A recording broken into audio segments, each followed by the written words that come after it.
Cirebon. Tuh. Ada perintah dari Gus Dur bahwa di Jakarta itu di Priok itu ada kapal judi.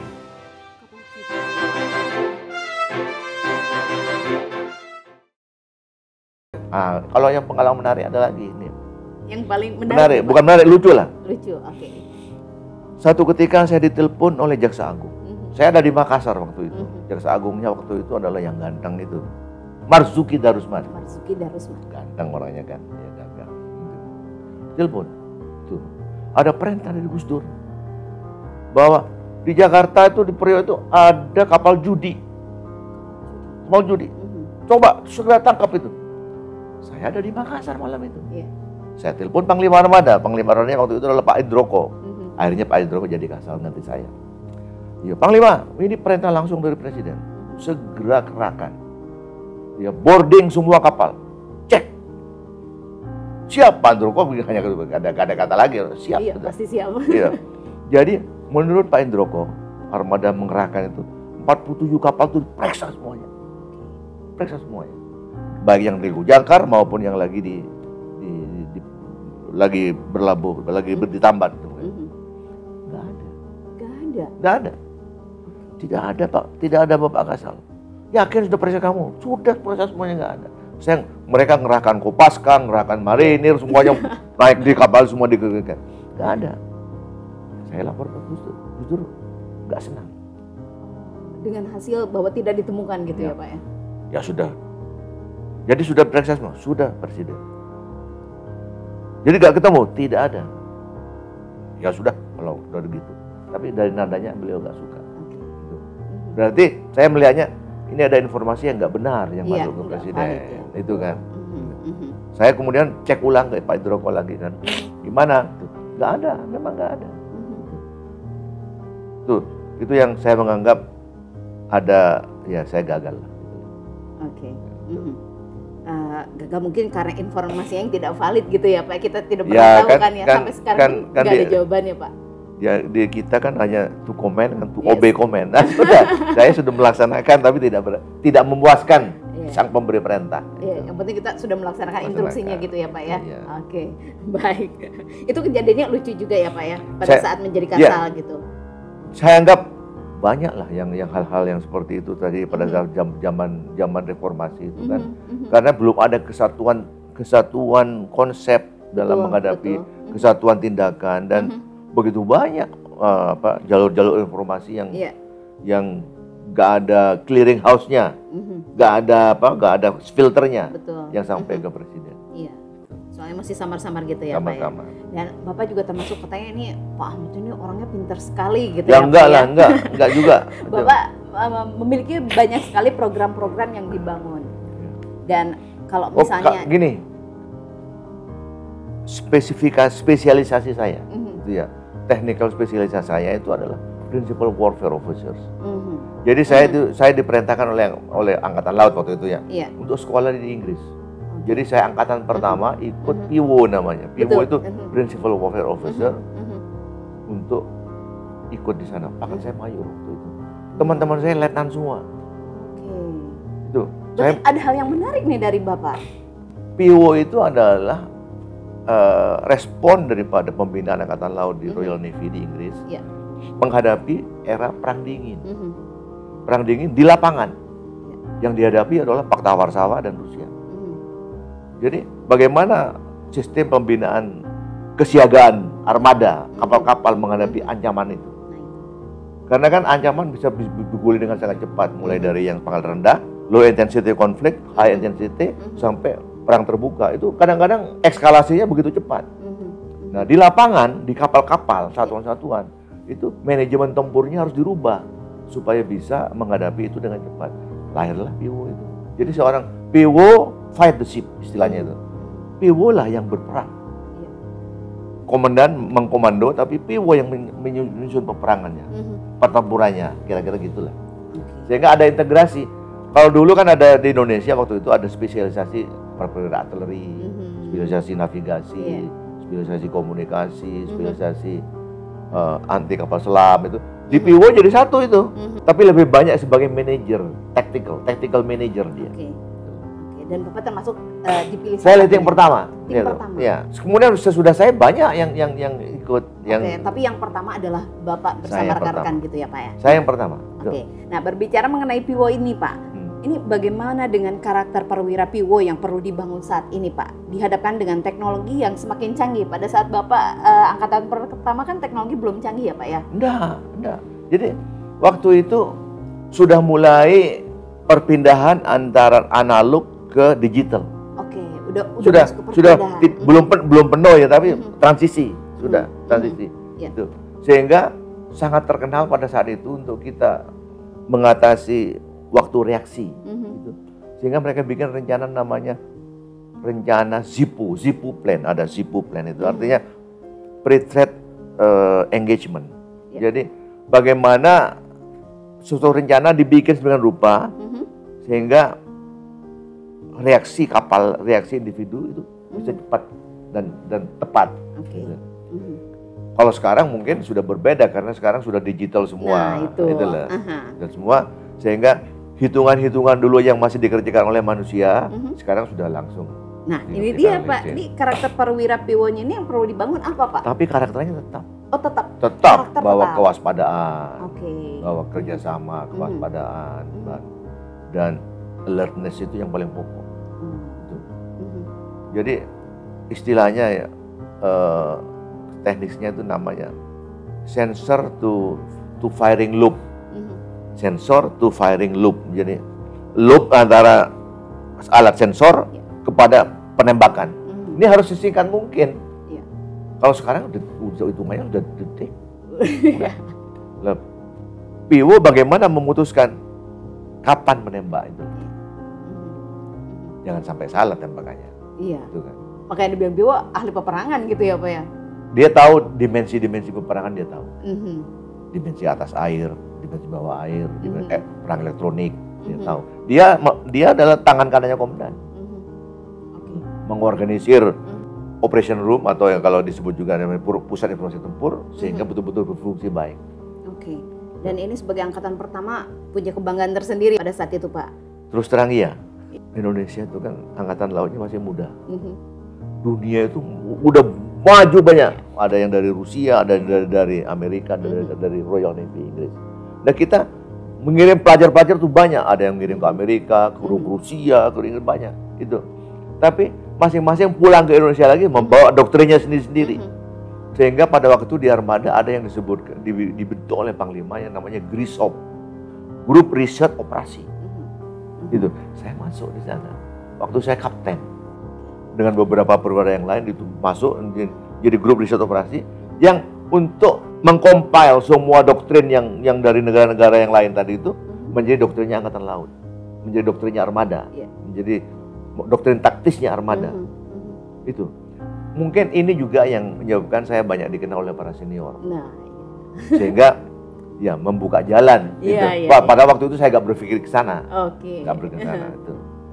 Pada saat Bapak menjabat dengan kondisi saat ini. Ada yang cerita yang menarik yang perlu saya sampaikan. Cerita apa nih Pak? Saya waktu itu Panglima Armada. Panglima Armada. Tahun 1998 kalau 1998 itu.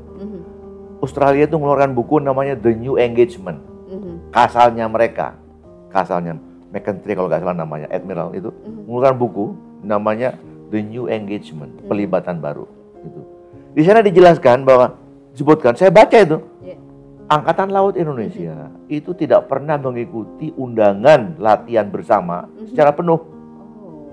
Itu.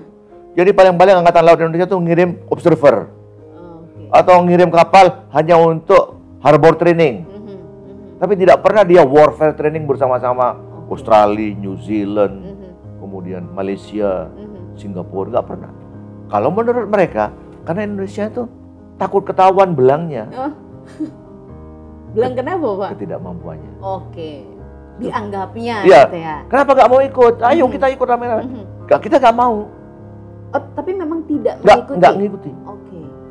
Paling banyak observer kita, kirim beberapa orang. Atau hanya harbor exercise. Itu. Saya naik pitam saya waktu itu. Oh begini tuh. Saya lapor kasalnya Pak Arief Kusnaryadi. Pak ini Australia menilai kita underdog ini, kita lemah banget ya. Terus gimana ini? Dalam hati, memang iya benar. Memang ada benarnya juga ini, itu. Terus kalau gitu Pak, izin Pak saya menyiapkan rencana untuk ikut latihan mereka yang akan datang. Baik, setuju, rencanakan. Mulai kita bikin perencanaan, gitu. Pilih kapalnya, siapa kapal yang akan itu? Masih kira-kira 1,5 tahun. Gitu. Latihan bersama dengan Australia itu. Akhirnya kita pilih Karenala. Gitu. Cari komandan yang paling hebat, kita cari screening kapal-kapal yang paling hebat. Marsetio. Sekarang jadi Laksamana, jadi Profesor Marsetio itu. Itu jadi komandan Nala, kapalnya Nala. Berangkatkan tuh, pilih kru yang bagus, berangkat ke Australia, ikuti latihan penuh. Bersama, tunjukkan bahwa kita bisa. Mampu gitu ya. Ya. Berhasil. Marsetio dengan KRI Nala berhasil merubah image itu. Bahwa armada Angkatan Laut Indonesia itu juga punya kemampuan kalau diberikan kesempatan yang sama dengan mereka. Oke. Berarti selama ini alasannya kenapa Pak? Memang kita bisa nggak gitu loh. Oke. Tahu-tahu nembak macet, tahu-tahu apa? Ya. Ya kan ada masalah, ada technical readiness, ada logistic readiness, ada personal readiness, kan banyak. Mungkin kita merasa, udah belum siap mengikuti latihan yang complicatednya luar biasa di laut waktu itu. Tuh. Jadi jangan sampai kita jadi laughing stock, jadi bahan ketawaan kan? Iya, betul itu. dong. Tapi waktu itu kita harus dirubah ini. Jadi akhirnya kita tunjuk Pak Marsetio dengan KRI Nala. Dan akhirnya bukunya tidak berlaku lagi. Nah, ada lanjutannya tuh. Begitu mereka selesai latihan di Australia, pulang udah pecahlah yang namanya krisis tim-tim. Itu. Tim-tim ada plebiscit, ada pemilihan umum, ada referendum, dan tim-tim merdeka. Memilih merdeka, lepas dari kita. Nala ada di sana. Pulang dari Australia saya masukkan, Nala langsung masuk ke Dili. Karena waktu itu ya kapal-kapalnya Inggris, kapal-kapalnya Australia, kapal-kapal negara persekutuan, persemakmuran sudah ada di depannya Dili semua. Kita hanya mengirim beberapa unsur, ada kapal selam, ada Nala, dan yang situasinya sangat-sangat tidak kondusif waktu itu. Ya kita tahu akhirnya ceritanya lah. Akhirnya, nah bersama dengan itu di lembaga pendidikan kita bikin PIWO Indonesia. Itu. Bikin PIWO Indonesia. Itu. Waktu itu komandan kodikalnya namanya Laksamana Muda Stanivovic. Coba terapkan PIWO di kodikal. Dengan referensinya dari Australia. Australia ngirim seorang perwira liaison officers namanya Major Jet Watson kalau nggak salah. Gini. Dia bikin kelas, model kelas, ya. Textbooknya, buku-buku tugasnya diberikan kepada kita lengkap semuanya. Sudah mulai jalan sudah. Salah satu pesertanya ya Laksamana Arif Badruddin itu juga lifting yang pertama lah untuk ngedop itu sana. Hanya kemudian kan pecah tim-tim ini, sehingga hubungan kita dengan Australia menjadi renggang. Sampai bukan hanya renggang tapi juga saling mencurigai. Dan sang perwira liaison officers ini sama yang lainnya ditarik pulang. Tapi mungkin sekarang sudah dilanjutkan. Saya tidak mengikuti. Iya, sayang sekali ya. Padahal kita bisa bekerja sama gitu. Nah balik lagi Pak, mengenai filosofis peperangan Bapak pada saat menjabat dengan kondisi saat ini sama atau ada yang harus dirubah gitu Pak? Ya, jadi gini. Saya pribadi kalau nanya ya, begini. Kita punya yang namanya Minimum Essential Forces Program. Itu Pak SBY itu. Pak SBY kan orangnya pinter. Dia betul-betul visioner, dia lihat ke depannya. Dia tahu itu bahwa membangun angkatan perang itu tidak mudah. Membangun angkatan perang itu tidak bisa sekejap. Harus ada tahapan-tahapan dan harus konsisten anggarannya. Mereka beliau bikin rencana jangka panjang 25 tahun kalau nggak salah. Itu yang disebut Minimum Essential Forces. Kita bangun saja kekuatan minimum tapi yang penting, yang esensi.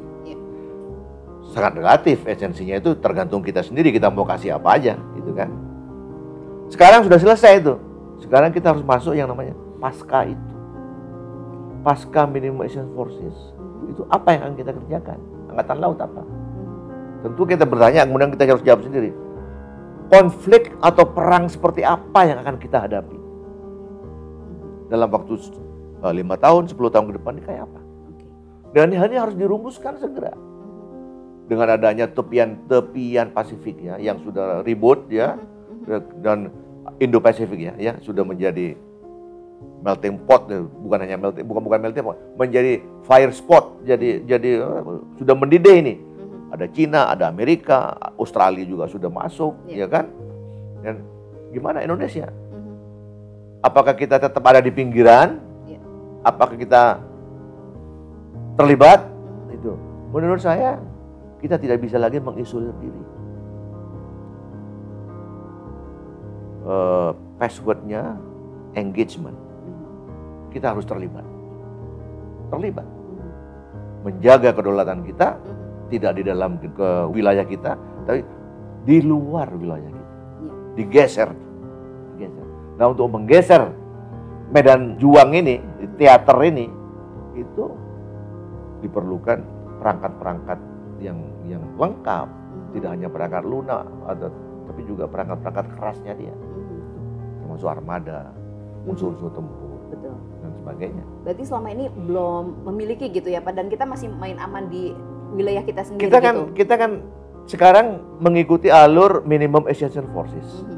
Minimum essential forces itu tentunya dibuat berdasarkan strategi yang sudah tertentu. Itu kan.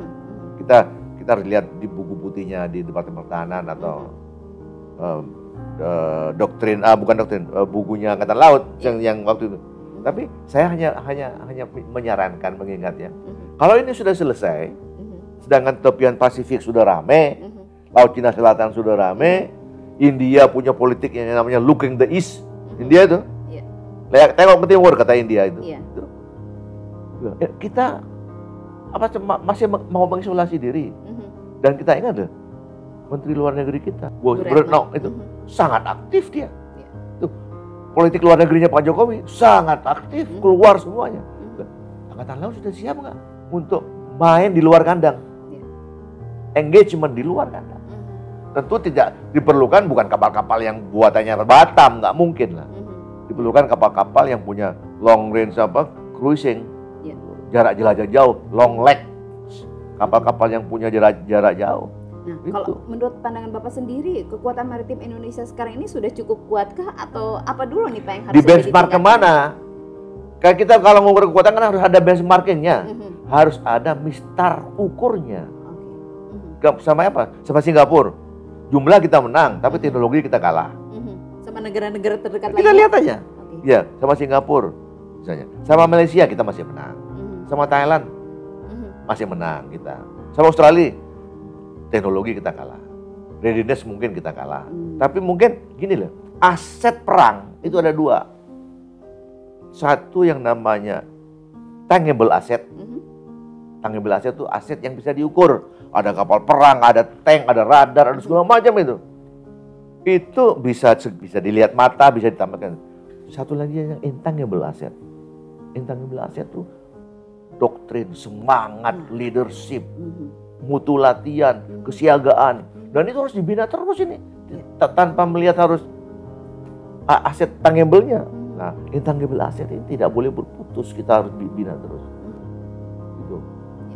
Leadership, kepemimpinan, kekomandanan, semangat juang, pantang menyerah. Yang semua ini intangible. Itu di lembaga pendidikan, di armada, di satuan-satuan tempur harus tetap dibina, bahwa ada musuh di depan kita. Jangan bilang, ada perang masih dimulai. Jangan. Nanti kecolongan. Kecolongan. Tentara itu adalah expert in violence. Jagonya perang, jagonya kekerasan. Makanya orang-orang sipil selalu curiga. Karena kan? Kita expert in violence. Sehingga kalau tidak dibarengi dengan watak yang bagus, kesatriaan, dibarengi dengan tahu aturan main, dibarengi dengan keperwiraan, kesatriaan, wah bisa kacau. Setiap perwira adalah expert dalam bidang penggunaan kekuatan. Tapi kalau dia tidak dibarengi dengan tadi ada eksesi, ada kadang-kadang melewati batas kewenangannya. Itulah yang disebut pelanggaran HAM. pelanggaran HAM ya. Oke. Makanya kita harus betul-betul menjaga betul-betul bahwa tidak ada yang disebut dengan collateral damage yang berlebihan. Korban kolateral ikutan, korban ikutan. Di Amerika itu menjadi satu hal yang sangat ditekankan, betul. Gitu. Di kita ya harus begitu. Oke.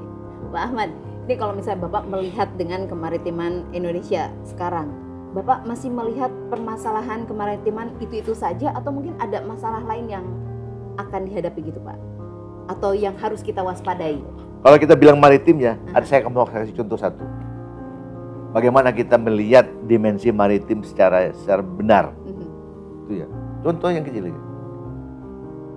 Dulu Inggris punya pangkalan di Bengkulu.